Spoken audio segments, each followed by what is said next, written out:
City স্ক্যানে ক্যান্সারের ঝুঁকি কি বলছে গবেষণা?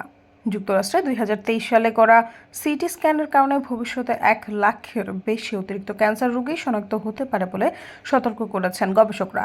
প্রভাবশালী মেডিকেল জার্নাল জামা ইন্টারনাল মেডিসিন প্রকাশিত এক গবেষণায় বলা হয়েছে, বর্তমানে যেভাবে সিটি স্ক্যানের ব্যবহার বাড়ছে তাতে ভবিষ্যতে নতুন ক্যান্সার রোগীর 5% পর্যন্ত এই স্ক্যানের কারণে হতে পারে।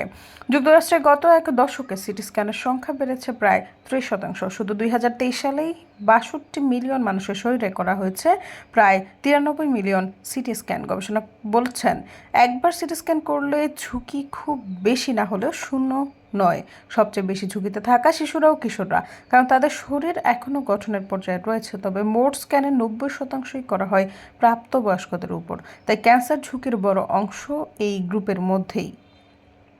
সিটি স্ক্যানের কারণে সবচেয়ে বেশি যেসব ক্যান্সারের আশঙ্কা থাকে তা হলো ফুসফুস cancer, colon cancer, bladder cancer, leukaemia, এমনকি নারীদের ক্ষেত্রে স্তন ক্যান্সারও ঝুঁকি রয়েছে।